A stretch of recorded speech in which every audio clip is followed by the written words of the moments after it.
Hey, good morning.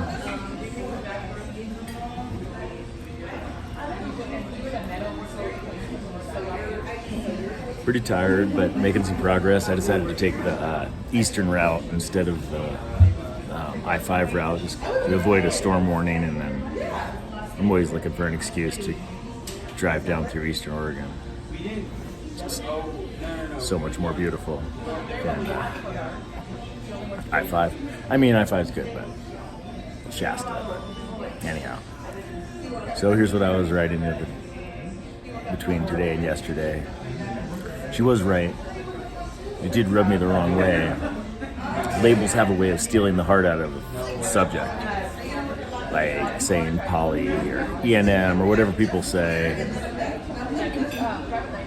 But it's another day, another miracle, another day of waking up early and then sleeping late. It was probably 3 a.m. when I started filling my clawfoot tub outside. I told myself I'd do some editing, but I found myself practicing snippets of the Yoga Nidra I learned the other day. I didn't get much more than points of light and the space between, so I started following the path that I best remembered. Since I always fall asleep before and after and wake up after, the trail is vague, and I just try to find my own points of light, try to find my own path through the different energetic points in my body. I like to stretch my ankles over the top of the clawfoot tub and let my head sink under the water so just my nose is above. Sometimes I even let the water fill my eye sockets and just have nostril snorkels. By the time I like to get up and get writing, I found myself drifting off and woke up to a few texts a few hours later by an ex that I was just thinking about, but because she told me if we break up, we'll never be friends, and I was missing her daughter, which is one of the worst things about dating somebody with kids.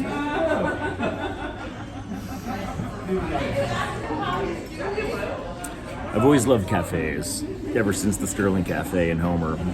We would get real food from town, and like hamburgers and pancakes when I was a kid, and occasionally I'd get a chocolate-covered donut that would keep me busy while my dad was bullshitting with his friends.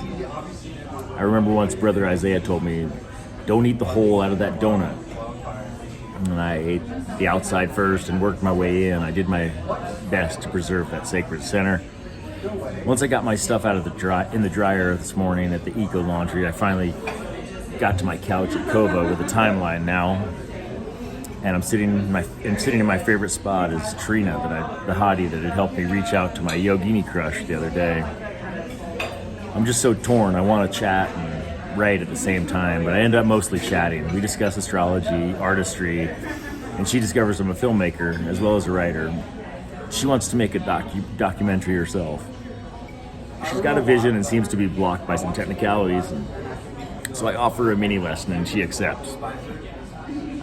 I show her my time-lapse beard coloring reel as an anticipatory set and conduct the basic pedagogy using a video of Martel. He's biracial like me. I'm half Japanese.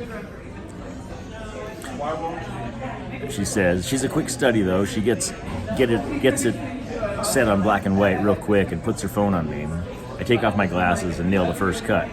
She's got her first subject and she's off and rolling. Honestly, I look good in the video, and I was so surprised that our creative juices flow. We high-five and she packs out. I get a second cup of coffee and my fingers start to walk on the keys.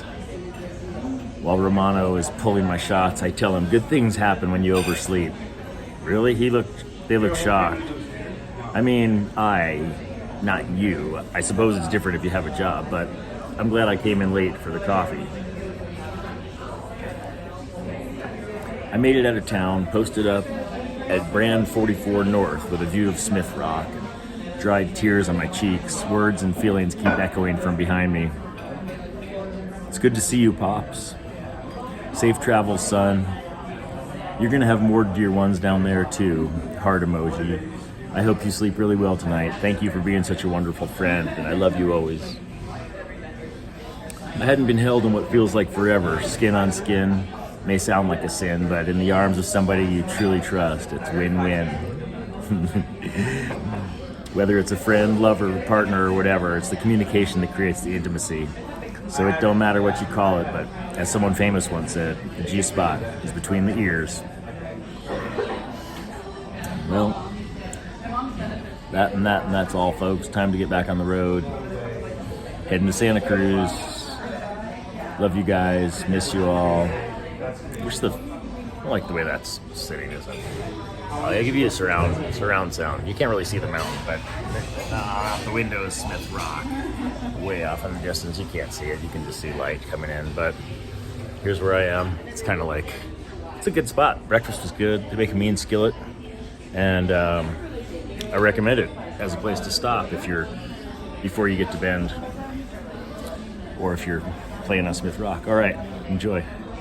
Love you guys. Bye.